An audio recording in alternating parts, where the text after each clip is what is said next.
Hey everyone, it's me, Crystal, with Army Wife 101. So today's blog or vlog is it's just part of me doing what I said I was going to do when I started Army Wife 101, and that was to be really honest with you.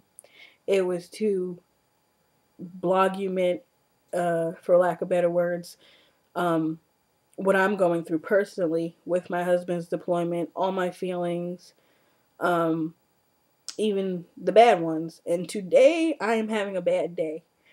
So, I had said, I think in a previous blog, that I would show my feelings if they happen to come on and if I was near the camera.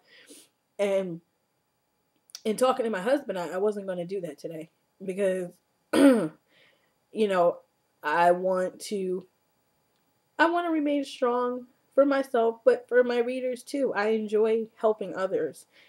But part of being a real person and a real wife, we all try to wear our, as my husband calls it, our game face, is that you don't always have good days. So with that said, today is not a good day. Of course, for OPSEC reasons, I don't like, or can't reveal when my husband leaves. But let's just say it's very, very, very soon. And um,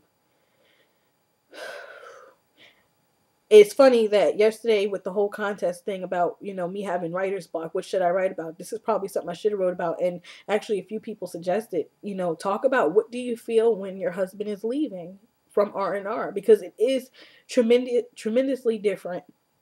When they first leave for deployment, you're preparing for it, but you expect, I guess, certain feelings to happen because they're initially leaving.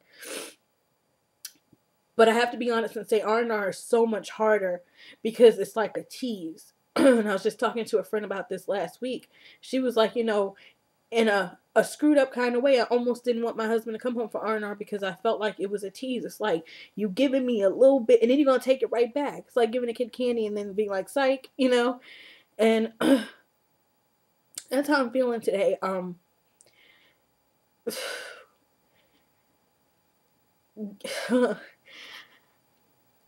Okay, I miss my husband so much. And I get okay,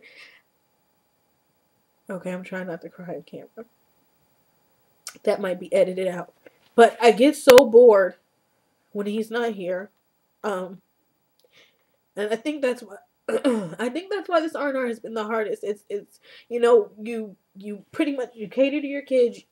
Me, I've written about trying to make friends, at least having a one or two friends that you can get together with on the week. Excuse me. It's hard trying to cry when you got a cold too. But having a group of friends that you get together with once in a while, and maybe have a glass of wine with, or snacks or appetizers. But at the end of the day, that doesn't substitute for your husband. And for me, I think the hardest part of him going is going back to just being me here in bed alone. The weekends, just I take my kids out, I get them out the house, we do movies and go to the store and stuff just to get out or go out for lunch or something. But it's just not the same when your husband's not there. And the funniest thing that made me break down this morning was, and it's so stupid, I was in the shower and I love going to the movies. That's just like my little pastime. I love to do that. And I was sitting here like, oh, well, maybe we'll go to the movies this weekend. And then it hit me. It was like, wait, Daddy's not gonna be able to go with us, and it just sent me into it sent me into just, oh God, not this again. I had to send him off. So, in keeping with giving a little piece of advice, keep in mind I am not by any means a counselor, doctor, psychologist, or anything. I am just Crystal, an army wife who loves to help others and who just is a pretty open person, and I like to express my feelings.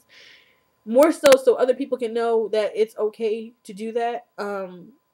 We don't have to keep our game face on all the time. You get upset. For us, the day my husband leaves, I don't drive him to the airport. That's not something I can bear. I can't bear watching him sitting there for an hour or two with him and then having to get in the car and 20, 30 minutes back to post. That's just, asking for me to have a meltdown on the way. So I'd rather, like we did last time, we say our goodbyes and he gets in the cab and he goes. And then actually it's a little bit easier if he happens to have his cell phone, I don't know, then maybe we could talk, you know, while he's at the airport. And then I don't know, I don't feel so bad. So that's how we normally do it. But I think the hardest part this time also will be that my son was only 3 when my husband was deployed last time, and he came home on RnR.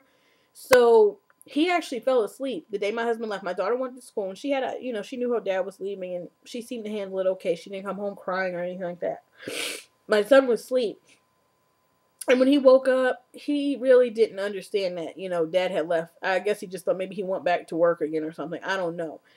But this time, my son, he's almost 6 now, and my daughter, she understands. Not to say she's not an issue, but you know, I can talk to her, and you can kind of calm down an almost 11-year-old. But a 5-year-old is kind of, I don't know. He's so tight with his dad, and it's just like, oh God, what am I gonna say? Do I send him to school that day? Do I not send him to school? This time I don't know, because the last time he wasn't in school, so I don't know. But I do know that I hope people don't judge me for doing this video. I'm open to whatever comments. People are going to have bad things to say. People are going to have good things to say. People are going to be neutral.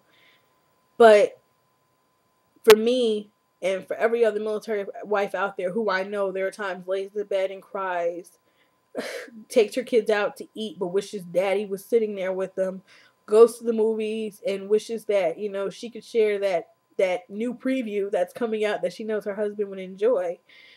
These are the things we go through. And I would hope that I would appeal to the masses and not to the negative people. But I just wanted to honestly give you a look into that Army Wife 101 is not always happy, and and does not always just deal with things with just, you know, it's just, I'm always positive and I always try to be positive, but we all go through our days. And I feel like it's just important for you guys to see that, okay, I'm not the only one, you know. And I honestly, I have to thank my husband. He's sitting over there now. He's the one who actually convinced me to do this, to get on camera, almost with no eyebrows. But he convinced me to get on camera, and he told me, he said, this is being real. This is you, and this is coming from somebody who's in the military and who's actually getting ready to go back to Iraq. And I appreciate that. That's how much of a great husband I have. So feel free to leave your comments. Sorry if I made you cry. There is a contest. On a good note, there's a contest. Share with me what you want to hear. I go through writer's block. I love my blog. I love giving advice, but some days I'm a disorganized person in my brain. So if you have ideas of things that you like for me to write, I'm more than happy to write it. I research all the time, and I love my blog, and I love the readers that I do have. So check out the blog post called, I forgot what it's called, but it says cash giveaway. And I will see you soon. Bye.